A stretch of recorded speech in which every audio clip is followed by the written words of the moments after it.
اللہ تبارک و تعالی بہت سارے لوگوں کو مالی طور پر اپنے فضل سے وسعت عطا کرتا ہے۔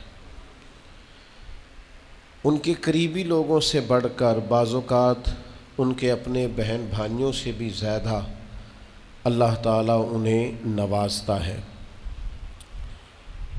لیکن یہ یاد رکھیے گا کہ جب اللہ تبارک و تعالیٰ کسی کو رزق میں، مال میں وسعت عطا کرتا ہے تو اس میں اللہ تعالیٰ غریبوں کا بھی حصہ رکھتا ہے، اس میں ضعیفوں کا، کمزوروں کا، غرباء کا، مساکین کا حصہ ہوتا ہے۔ الحمدللہ اللہ تعالیٰ مسلمانوں کو توفیق عطا کرتا ہے، مسلمان اپنے غریب بہن بھائیوں کے لیے اپنے جائز اور وسیع مال میں سے خرچ کرتے ہیں۔ وہ خرچ کرنا بہت بڑی سعادت کا باعث ہوتا ہے، بہت بڑی نعمت کا باعث ہوتا ہے، اللہ کے حضور اس کا بڑا درجہ اور مقام ہے۔ لیکن ایک شرط ہے صرف اس خرچ کرنے میں، اگر اس شرط کو پورا کر لیا جائے تو پھر تو اس کا اجر اتنا وسیع ہو جاتا ہے، پھر تو اللہ کی بارگاہ سے اتنی وسعت نصیب ہوتی ہے کہ انسان کے دل اور ذہن سے ہر قسم کا غم اور حزن دور ہو جاتا ہے۔ یہ قرآن مجید کی سورہ بقرہ ہے۔ اللہ تعالیٰ نے فرمایا الذین ينفقون اموالهم فی سبیل اللہ، فرمایا وہ لوگ جو اپنا مال اللہ کے راستے میں خرچ کرتے ہیں، ثم لا یتبعون ما انفقوا منا ولا اذی، وہ خرچ کرنے کے بعد نہ احسان جتلاتے ہیں، نہ ان لوگوں کو تکلیف دیتے ہیں جن پر خرچ کیا۔ احسان جتلانا ہی بہت بڑی تکلیف ہے۔ یوں تو ہر ایک کو شیطان سے ڈر لگتا ہے اور مجھ کو انسان سے ڈر لگتا ہے، اور جس کی ہر بات میں پوشیدہ ہو نشتر کی چبھن، ایسے ہر صاحب احسان سے ڈر لگتا ہے۔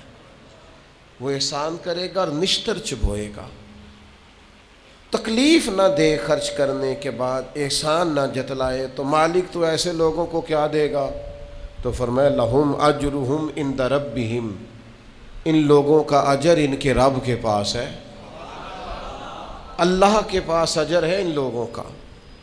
گویا وہ تمہیں بتایا نہیں جا سکتا، سمجھایا نہیں جا سکتا، وہ صبح قیامت ہی کھلے گا اللہ کتنا اجر عطا فرماتا ہے۔ قرآن مجید نے بیان کیا 10 گنا بھی اور 700 گنا بھی، جتنی نیت اچھی اتنا اجر زیادہ، بیان کیا مختلف جگہوں پہ قرآن پاک میں، احادیث مبارکہ میں۔ لیکن اس آیت میں فرمایا لہم اجرہم عند ربہم، ان کا اجر ان کے رب کے پاس ہے۔ ایک اجر بتا دیا یہاں، کون سا؟ فرمایا ولا خوف علیہم ولا ہم یحزنون، یہ جو بغیر احسان جتلائے اور بغیر تکلیف دیے خرچ کرتے ہیں نا، انہیں نہ کوئی خوف ہوگا اور نہ یہ کبھی غمگین ہوں گے۔ ان کے دل سے، ذہن سے اللہ تعالیٰ خوف کو، حزن کو، غم کو لے جائے گا۔ او یارو مجھے بتاؤ تو صحیح، دنیا میں جو بندہ ٹینشن سے آزاد ہو جائے، خوف اور غم اور حزن ہی نکل جائے، اس سے بڑی کوئی سعادت ہے؟ تو قرآن مجید فرماتا ہے کہ یہ اس بندے کو حاصل ہوگا جو رب کے راستے میں خرچ کرے، نہ پھر احسان جتلائے اور نہ تکلیف دے۔ لا خوف علیہم ولا ہم یحزنون، نہ کوئی خوف ہوگا اور نہ یہ لوگ غمگین ہوں گے۔ 1000 دینار سونے کے سکے، اچھا دور تھا قحط کا، لوگوں کے حالات خراب تھے، جنگ کے لیے روانہ ہونا تھا تبوک کے لیے لوگوں نے۔ اللہ کے محبوب علیہ السلام نے اعلان فرمایا کہ بھئی تعاون کرو، سب لوگ مجاہدین کو لے کے جانا ہے۔ بہت بڑی رقم حضرت عبد الرحمن ابن عوف نے بھی دی، 1000 دینار سیدنا عثمان غنی نے لا کے محبوب کی جھولی میں ڈال دیے۔ حضور نہ ان پیسوں میں انگلیاں پھیرتے، اور جو لفظ ہیں صحیح حدیث میں وہ بڑے انوکھے ہیں۔ حضور فرمانے لگے آج کے بعد عثمان کوئی عمل بھی کرے انہیں نقصان کوئی نہیں ہوگا۔ اور ایک روایت میں محبوب نے فرمایا اے اللہ، میں عثمان سے راضی ہوں، تو بھی اس سے راضی ہو جا۔ راہ خدا میں جب کوئی خرچ کرتا ہے لیکن اس کی طبیعت میں تکلف پیدا نہ ہو، بوجھ نہ محسوس کرے، خرچ کرے تو احسان نہ جتلائے، جس کی ہر بات میں پوشیدہ ہو نشتر کی چبھن، ایسے ہر صاحب احسان سے ڈر لگتا ہے۔ میرے عزیزو، طاقتور بندہ ہوتا ہے جو خرچ کرتا ہے لیکن نہ کسی کو تکلیف دیتا ہے نہ اذیت پہنچاتا ہے، بلکہ جو پرانے بزرگ تھے وہ تو کہا کرتے تھے، جو بڑے لوگ تھے وہ تو کہتے تھے کہ یار یہ حصہ غریبوں کا ہی تھا، بس ہماری تو اللہ نے دینے کی ڈیوٹی لگائی ہے، ہم کون ہوتے ہیں کسی کو کچھ دے سکیں۔ حضرت عثمان غنی رضی اللہ تعالیٰ عنہ کو اللہ تعالیٰ نے مالی طور پر بڑی وسعت عطا کی، لیکن جتنی اللہ نے مالی وسعت دی نا، اس سے بڑا اللہ نے دل بھی عطا فرمایا۔ کچھ لوگوں کے پاس تجوری بڑی ہوتی ہے، دل بڑا چھوٹا ہوتا ہے، ان کے پاس بینک بیلنس بڑا ہوتا ہے پر ذہن بڑا چھوٹا ہوتا ہے۔ بڑی باتیں بڑے لوگ کرتے ہیں اور بڑا اس پر لوگ تبصرہ کرتے ہیں۔ میں نے ایک سادہ سے بابا جی کی بات سنی تو وہ کہنے لگے پیسے اللہ سب کو دیتا ہے لیکن قبول کسی کسی کے کرتا ہے۔ ایسا نہیں کہ فلانا خرچ نہیں کر رہا، اس کے قبول نہیں کیے جا رہے۔ وَمِمَّا رَزَقْنَاهُمْ يُنْفِقُونَ، اللہ کہتا ہے تو نے کو اپنی طرف سے نہیں دینا، اس میں سے خرچ کر جو میں نے تجھے عطا فرمایا ہے۔ ہمارے دیے ہوئے میں سے ہماری راہ میں خرچ کرنا ہے، اور اس میں بھی لوگ بوجھ محسوس کرتے ہیں۔ میں نے دیکھا ہے چہرہ ہی بدل جاتا ہے، رخ ہی بدل جاتا ہے، انداز ہی بدل جاتا ہے۔ آپ جان مانگے تو حاضر ہے، صحیح کہہ رہا ہوں آپ سے، کھانے آپ کو کھلائے جائیں گے، دعوتیں کھلائی جائیں گی۔ یہ لوگوں کا خیال ہوتا ہے فلانے بندے پہ لوگ بڑا مال نچھاور کرتے ہیں، اے تے راہ پہ آ جانی ہے یا واہ پہ آ جانی ہے۔ یہ تو پتہ چلتا ہے جب میدان لگتا ہے، ساری خوش فہمیاں فٹافٹ دور ہو جاتی ہیں۔ آپ کسی بندے سے سارا کچھ طلب کریں، اس کا ٹائم مانگے، خدمت مانگے، وہ ہر چیز دینے کو تیار ہے۔ جس دن آپ نے کہا نا پائیا 50 گزار دی لوڑ سی، طبیعت ہی خراب ہو جاتی ہے۔ تو یہ کسی کسی کو توفیق ہوتی ہے کہ جس کی گنجائش بھی بڑی ہو اور ساتھ اس کا دل بھی بڑا ہو، لیکن یاد رکھنا جب اللہ تعالیٰ کسی کو عطا کرتا ہے تو وہ تنہا اس کا نہیں ہوتا، اس میں رب کریم نے غریبوں کے حصے بھی رکھے ہوتے ہیں، مساکین کے حصے بھی ہوتے ہیں، یتیموں کے بھی حصے ہوتے ہیں، غریب بہن بھائیوں کے بھی حصے ہوتے ہیں۔ اس کا ضرور خیال رکھا جائے۔ حضرت عثمان غنی کو اللہ نے بڑا دیا، لیکن پتہ ہے ان کا کمال کیا تھا؟ مسجد نبوی میں وسعت کرنی ہے، زمین خریدنی ہے، فوراً خرید کے پیش کر دی۔ مسلمانوں کو ٹھنڈے پانی کی ضرورت ہے، ایک کنواں چاہیے، بیر رما کا کنواں فوراً خرید کے پیش کر دیا۔ کسی صحابی کو ضرورت پڑی، حضور کے اہل بیت کی بارگاہوں میں نذرانے پیش کرنے کا وقت آیا، کہیں کسی موقع پر کوئی بھی ایسا معاملہ آیا تو خرچ کرنے والوں پہلی صفوں میں جناب عثمان غنی سب سے آگے آگے نظر آئے۔ یہ اللہ تبارک و تعالیٰ نے ان کو وسعت عطا کی تھی، اور ہر مقام پر انہوں نے دل کھول کر، سینہ کھول کر اپنی طبیعت کے مطابق خرچ کیا۔ آپ یاد رکھیں گے اس بات کو اور اچھی طرح سمجھیں گے کہ یہ ان کا بہت بڑا وصف ہے۔ ایک تو بڑے وسیع تھے خرچ کرنے کے معاملے، دوسری حضرت عثمان غنی رضی اللہ تعالیٰ عنہ کے اندر یہ حضرت عثمان غنی نہ خوبصورت بھی بڑے تھے۔ ایک مقام پہ فرمایا، حدیث پاک میں نبی کریم علیہ السلام نے فرمایا کہ جب تمہیں کوئی ضرورت پڑے نا، حاجت پڑے، تو روشن چہرے والے آدمی سے بات کیا کرو، خوبصورت چہرے والے لوگ۔ یہ چہرہ بھی بہت بڑی دلیل ہوتا ہے، بہت بڑی علامت ہوتا ہے، چہرے کا تابناک ہونا، روشن ہونا۔ اس سے مراد یہ نہیں کہ آدمی بڑا گورا چٹا ہو، چہرے کا روشن ہونا اور چیز ہے، تابناک ہونا اور چیز ہے، وزادار ہونا اور چیز ہے۔ اللہ کے محبوب نے تو فرمایا جسے دیکھ کے رب یاد آئے وہ اللہ کا ولی ہے۔ چہرے جو ہوتے ہیں نا، چہرے ہی ہوں گے قیامت میں، وجوہ یومئذ ناظرہ الی ربہا ناظرہ۔ فرمایا قیامت میں کچھ چہرے چمکدار ہوں گے، کیوں؟ اس لیے کہ اپنے رب کا دیدار کریں گے۔ چمکدار ہوں گے کچھ چہرے، اللہ کو دیکھیں گے، چمک اٹھیں گے۔ حضرت عثمان غنی اتنے خوبصورت تھے کہ حضور علیہ السلام سے ایک شخص نے پوچھا جنت میں بجلی ہوگی؟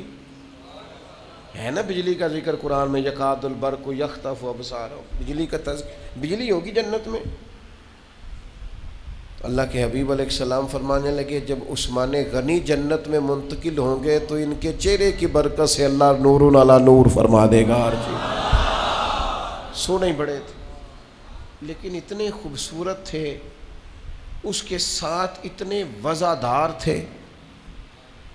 حضرت عثمان غنی قسم اٹھا کے کہتے ہیں، اور یہ دعویٰ چند لوگوں نے کیا ہے دنیا میں، قسم اٹھا کے حضرت عثمان غنی کہتے ہیں مجھے اللہ کی قسم، قبولیت اسلام کے بعد تو خیر رنگی اور ہے، فرماتے ہیں دور جاہلیت میں بھی میں کبھی بے حیائی کے قریب نہیں گیا۔ اللہ نے شرمگاہ کو محفوظ رکھا، عفت، پاک دامنی، ترہ امتیاز ہے سیدنا عثمان غنی کا۔ حضرت عثمان غنی کو اللہ تبارک و تعالیٰ نے یہ خاص نعمت عطا فرمائی۔ پھر اس کے بعد حضرت سیدنا عثمان غنی رضی اللہ تعالیٰ عنہ کو مزاج اللہ تبارک و تعالیٰ نے ایسا دیا تھا کہ جب سخت فتنے آ گئے تھے نا، آزمائشیں آ گئی تھیں، کبھی کبھی انسان پر ایسا وقت آتا ہے کہ چاروں جانب سے اسے فتنے گھیر لیتے ہیں۔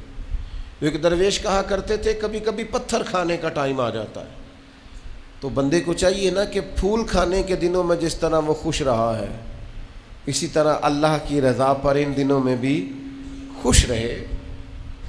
فتنوں کا دور آیا، چاروں جانب سے حضرت عثمان غنی پر بلوائیوں نے گھیر لیا، حالات اور کے اور ہو گئے، اور شدید فتنہ گری ہے۔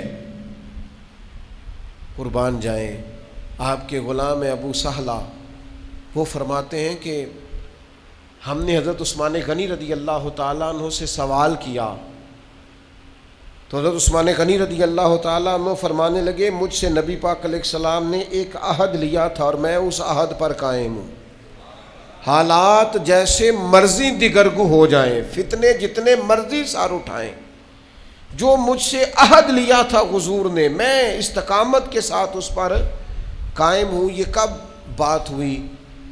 آپ کے غلام فرماتے ہیں کہ ایک دفعہ سیدہ عائشہ صدیقہ رضی اللہ تعالیٰ عنہ فرماتی ہے نبی کریم نے مجھ سے فرمایا کسی صحابی کو بلائیں، تو میں نے فوراً عرض کی حضور اپنے ابا جی جناب صدیق اکبر کو بلاؤں؟ حضور فرمانے لگے نہیں،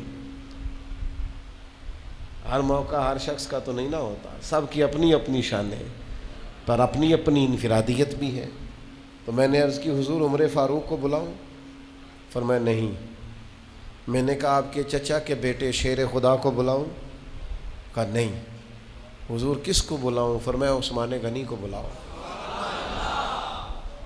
سیدنا عثمان غنی رضی اللہ تعالیٰ عنہ تشریف لائے تو فرماتی ہیں جناب عثمان حضور کے پاس جب تشریف لا رہے تھے، تشریف لائے، حجرے کے باہر پہنچے تو حضور نے مجھے فرمایا آپ بھی دوسرے کمرے میں جائیں، پردے کے پیچھے نہیں، دوسرے کمرے میں۔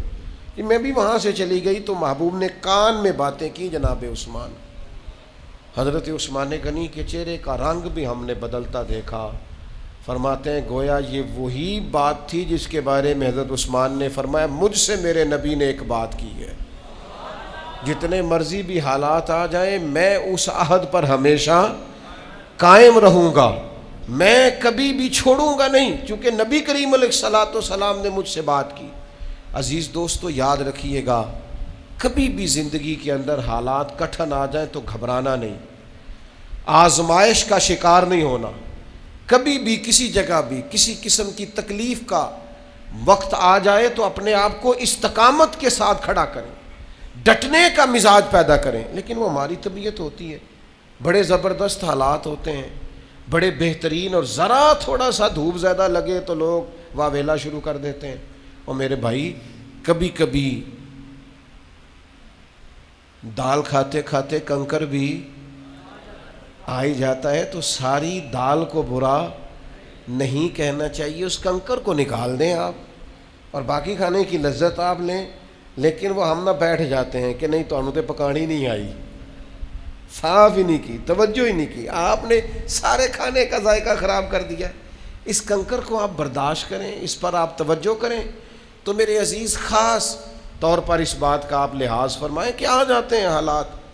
پھر حضرت عثمان غنی رضی اللہ تعالیٰ عنہ میں ایک اور بڑی خوبی تھی، سیدنا عثمان غنی رضی اللہ تعالیٰ عنہ اس خوبی کے بھی ماہر تھے، وہ فرمایا کرتے تھے کہ لوگوں کی اچھائیوں میں لوگوں کے ساتھ رہیں، لیکن کبھی بھی جب لوگ برائی کی طرف جائیں تو پھر ان کے ساتھ ہم پتہ کیا کرتے ہیں، ہم کہتے ہیں میں یاروں کا یار ہوں۔ بھئی یاروں کے یار آپ شر میں بھی ہوں گے، برائی میں بھی ہوں گے، نافرمانی اللہ کی ہوگی پھر بھی آپ یاروں کے یار ہوں گے۔ حضرت عثمان غنی رضی اللہ تعالیٰ عنہ فرمایا کرتے تھے جب لوگ اچھائی کریں تو ان کے ساتھ مل کر اچھائی کرو، لیکن جب لوگ برائی کرنے لگے تو ان کو چھوڑ دو۔ اس کا معنی کیا بنتا ہے؟ اس کا معنی یہ بنتا ہے کہ تعلق بندوں سے مضبوط نہیں کرنا، تعلق تو رب رسول کی فرما برداری سے مضبوط کرنا ہے۔ آپ دیکھ لیں ہم بہت ساری جگہوں پہ رشتے، قبیلے، بھائی، بچے ان چکروں میں پڑ جاتے ہیں، یہ انداز درست ہے۔ ایک بات اور حضرت عثمان غنی کی زندگی سے آج ہم نے سیکھنی ہے، وہ کیا ہے؟ وہ ہے خشیت الہی۔ ہمارے ہاں نا بہت سارے لوگوں نے سہارے ڈھونڈ لیے ہیں جنت میں جانے کے لیے۔ کچھ کا خیال یہ ہے کہ میں نے صدقے بڑے کیے ہیں لہذا جنت میں چلے جانا ہے، کچھ کا خیال ہے پیر سامنے لے جانا ہے فٹافٹ، پرواہ کوئی نہیں، کچھ کروں چاہے نہ کروں۔ اور بڑی باتیں ہیں، یہاں لوگ بچے داخل کرانے آتے ہیں، وہ کہتے ہیں یہ بچہ میرا داخل کر لیں، چلو ہماری بھی بخشش کا کوئی سبب بن جائے۔ تو میں کہتا ہوں بچہ حفظ کرے گا، آپ کی بخشش کا سبب تو بنے گا، لیکن اگر آپ نے حقوق العباد ساری زندگی ضائع کی ہیں تو اس حافظ کی سفارش وہاں کیا کرے گی؟ آپ اللہ کے بندے اپنے لیے خود رستے کا کیوں تعین نہیں کرتے؟ اگر آپ کو اتنا شعور ہے کہ میں گناہ گار ہوں تو اس کی برکت سے جنت میں جاؤں گا، تو یہ شعور بھی تو آپ کو ہونا چاہیے نا کہ میں گناہ گار ہوں تو مجھے نیک بھی ہونا چاہیے۔ یہ مختلف قسم کے ہیلے بہانے لگا کے اپنے آپ کو مطمئن کرنا۔ بہت سارے لوگ کہتے ہیں اللہ بڑا مہربان ہے لہذا معاف کر دے گا، تو میں کہتا ہوں آپ کا بچہ آپ کی نافرمانی کرے تو آپ تو کوئی مہربانی نہیں کرتے، آپ تو کہتے ہیں میری بات نہیں مانی، بیوی کی مان لی، سسرال کی مان لی، میرے ساتھ رہ ہی نہیں سکتا، ایک بات پر آپ مہربان نہیں ہوتے، میرا نافرمان ہے لہذا کوئی مہربانی نہیں۔ تو اللہ کی نافرمانی کر کے مہربانی کی فٹافٹ امید لگاتے ہیں۔ میں رحمت الہی سے مایوس نہیں کرتا، ضرور امید رکھیں، لیکن ان لوگوں کو بھی تو دیکھو نا جو بہت بڑے تھے، ایک دفعہ نہیں کئی دفعہ زبان رسالت سے حضرت عثمان غنی کو جنت کی بشارت ملی ہے، کئی دفعہ حضور نے فرمایا عثمان جنتی ہیں، لیکن پھر بھی حضرت عثمان غنی رضی اللہ تعالیٰ عنہ کسی قبر پر کھڑے ہوتے تھے تو اتنا روتے تھے کہ داڑھی مبارک پر آنسوؤں کے قطرے گرتے تھے۔ تو حضرت عثمان غنی فرمانے لگے میں نے نبی کریم علیہ السلام سے سنا ہے قبر آخرت کی منزلوں میں سے پہلی منزل ہے، جو یہاں کامیاب ہو گیا آگے بھی کامیاب ہوگا، اور جو یہاں مسائل کا شکار ہوا، آزمائش میں آیا، اگلی منزلیں بھی اس کے لیے مشکل ہو جائیں۔ اور پھر حضرت عثمان غنی فرماتے ہیں میں نے نبی پاک علیہ الصلوۃ والسلام سے یہ بھی سنا ہے کہ اللہ کی قسم میں نے عذاب کے جتنے مناظر بھی دیکھے ہیں ان میں قبر کا عذاب سب سے بڑھ کر سخت ہے۔ لہٰذا حضرت عثمان غنی رویا کرتے ہیں، اور حضرت عثمان غنی ایک اور حدیث بھی روایت کرتے ہیں، فرماتے ہیں نبی پاک علیہ الصلوۃ والسلام جب میت کو دفن کر کے فارغ ہوتے تھے نا، کسی کا جنازہ ہوتا، جنازے کے بعد جب تدفین ہوتی، اور تدفین سے جب اللہ کے محبوب علیہ الصلوۃ والسلام فارغ ہوتے تو قبر کے پاس کھڑے ہو کر حضور فرماتے اپنے بھائی کے لیے استغفار کرو، اس کے لیے دعا کرو کہ یہ ثابت قدم رہے، کیونکہ اس سے اب پوچھ گچھ شروع ہو رہی ہے، اب قبر میں سوال جواب کا وقت آ گیا، لہٰذا اپنے بھائی کے لیے اب دعا استغفار یہ ٹائم ہے دفن کرنے کے بعد دعا کریں۔ اللہ ہم سب کے حق میں رحمت والا فیصلہ کرے۔ ہم کمزور لوگ ہیں، زمین کے اوپر بھی اللہ رحم ہی فرمائے اور زمین کے نیچے بھی اللہ رحم ہی فرمائے، اللہ کریم رحمت فضل اور کرم والا معاملہ فرمائے۔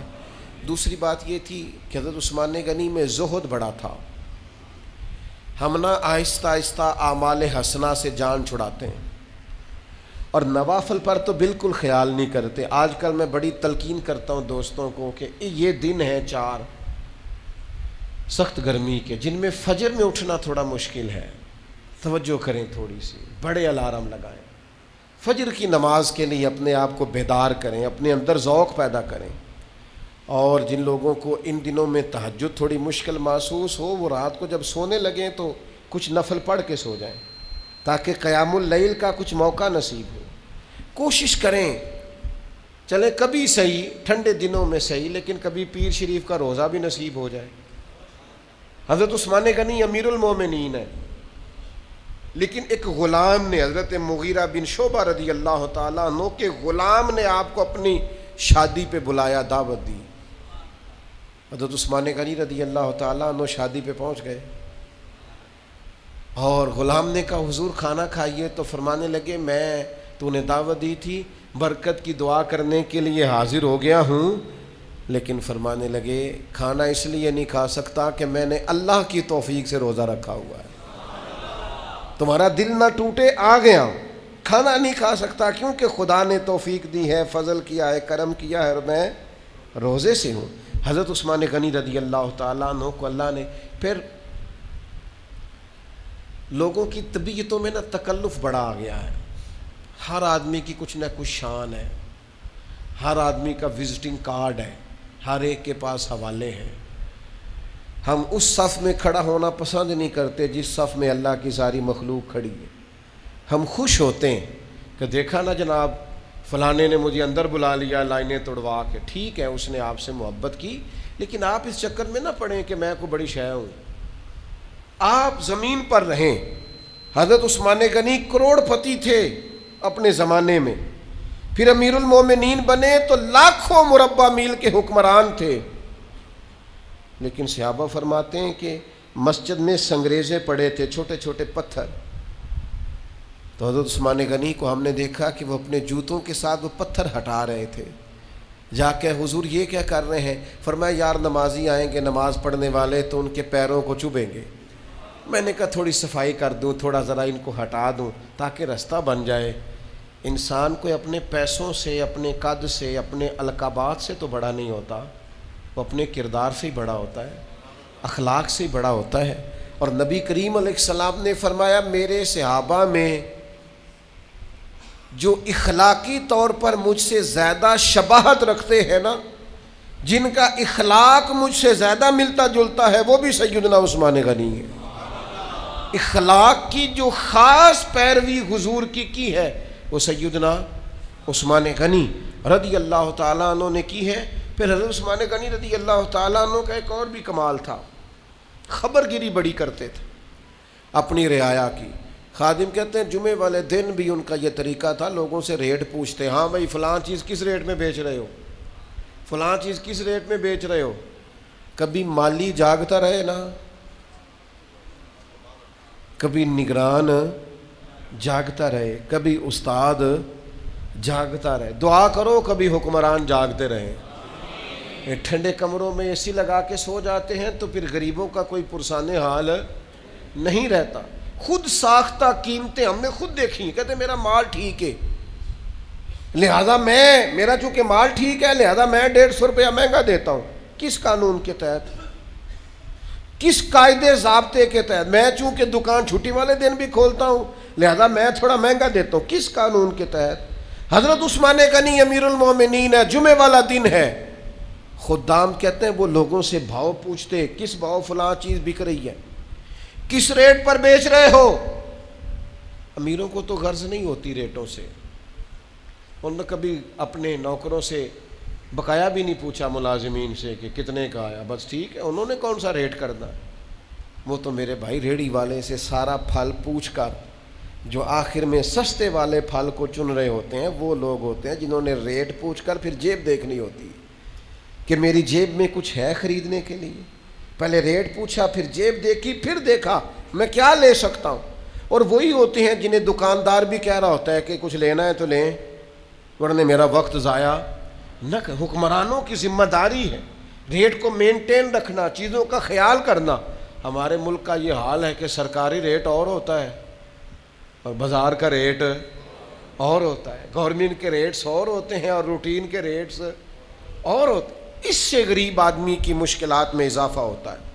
حضرت عثمان غنی رضی اللہ تعالیٰ عنہ کا ایک اور انداز بھی بڑا انوکھا تھا اور بڑا زبردست تھا. ہمارے یہاں نا لوگ اپنی ذات کے لیے ہر چیز داؤ پہ لگا دیتے ہیں. حضرت عثمان غنی رضی اللہ تعالیٰ عنہ پر جب بلوانیوں نے چاروں جانب سے حملہ کیا ہے نا، تو ظاہر ہے حضرت عثمان غنی کے پاس فوج تھی، سب کچھ ہو سکتا تھا، محافظ تھے، پہرے دار تھے، نیزہ باز تھے، تیر انداز تھے.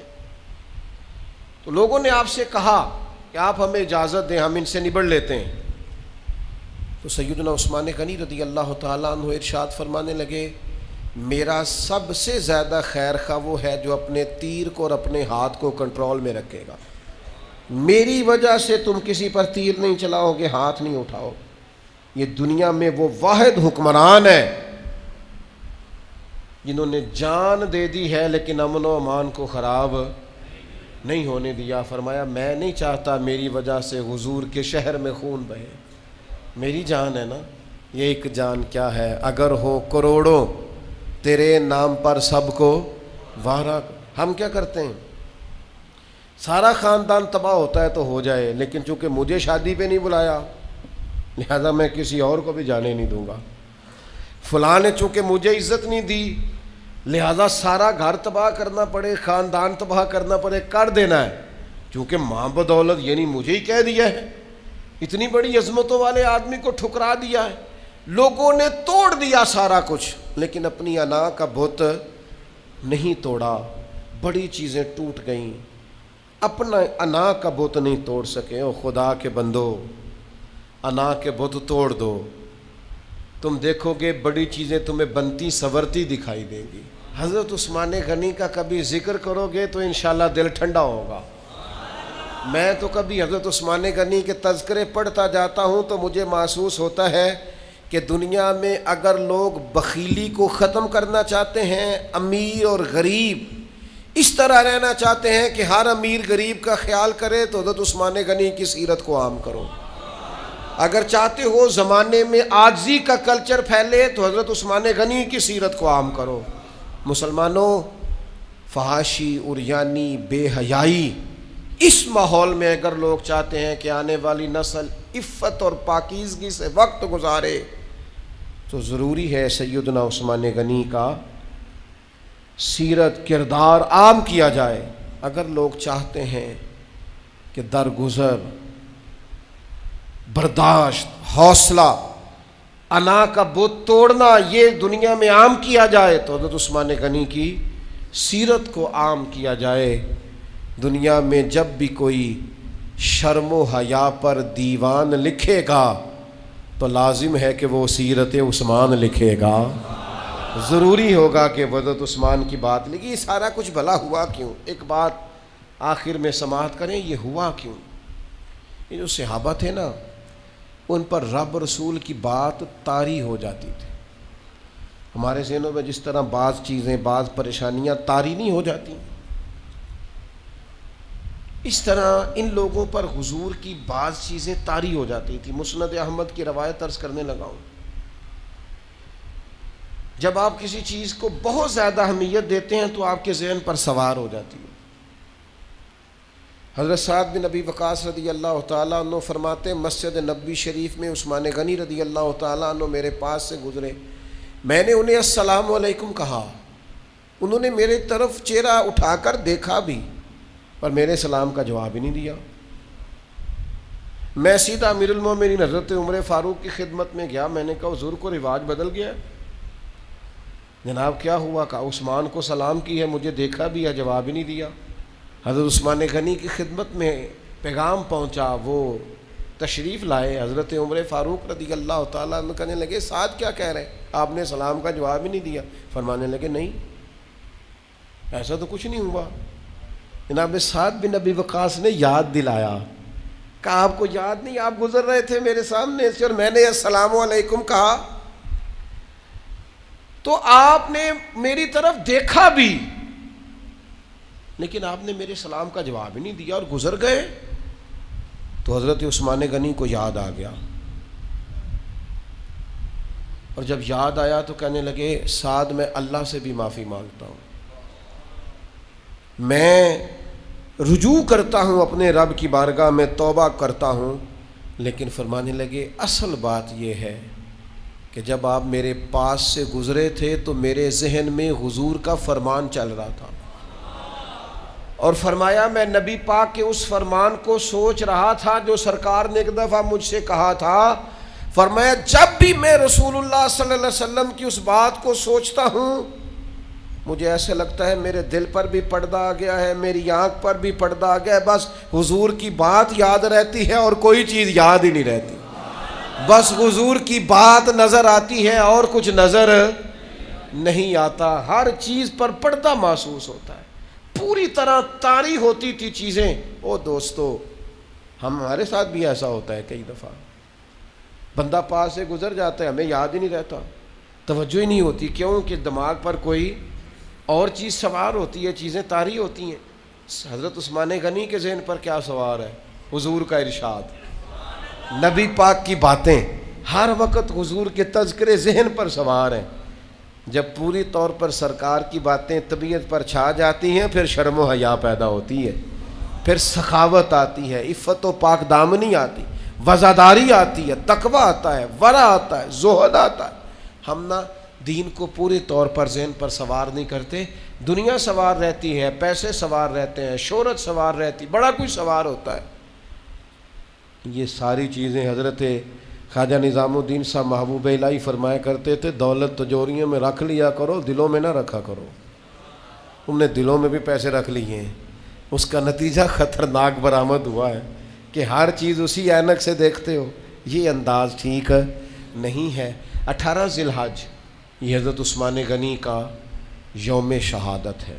حضرت مولا علی شیر خدا فرمایا کرتے تھے عثمان وہ ہے جو ذوالنورین ہے، دو نور، حضور کی دو بیٹیاں ان کے نکاح میں ہیں۔ اعلیٰ حضرت بریلوی فرماتے ہیں نور کی سرکار سے پایا دو شالہ نور کا، ہو مبارک تم کو ذوالنورین جوڑا نور کا، دو بیٹیاں۔ اور حضرت مولا علی فرماتے ہیں عثمان وہ ہے جو آسمانوں میں بھی ذوالنورین ہے، وہاں بھی تذکرہ اسی نام سے ہے۔ 18 ذی الحج کو خوب حضرت عثمان غنی کا ذکر کریں، ان کے لیے اہتمام کریں، اجتماعات کریں۔ اللہ رسول اس سے بڑا پیار کریں گے جو سیدنا عثمان سے پیار کرے گا، صحابہ اور اہل بیت اس پر بڑی نظر کریں گے جو حضرت عثمان غنی سے پیار کرے گا۔ سگے خالو ہیں حضرت عثمان غنی امام حسن اور حسین کے۔ جس دن ان پر حملہ کیا ہے نا بلوانیوں نے، تو مولا علی نے تلوار دے کے اپنے دونوں بیٹوں کو دروازے پہ کھڑا کیا تھا، کہا خبردار کوئی عثمان کا دروازہ کراس نہ کرے۔ یہ تو بعد میں نظر لگ گئی لوگوں کو، تو لوگوں نے بہکی بہکی باتیں کرنی شروع کر دیں، ورنہ ان لوگوں کی محبتوں کا کوئی اندازہ کر سکتا؟ یہیں سے تو لوگوں نے پیار کرنا سیکھا ہے کہ پیار ہوتا کیا ہے۔ تو اس لیے خوب تذکرہ ہونا چاہیے سیدنا عثمان غنی کا، اور جتنی باتیں آج ہم نے ان کی سیرت سے سیکھی ہیں کوشش کریں گے ہم ان سب کو اپنائیں۔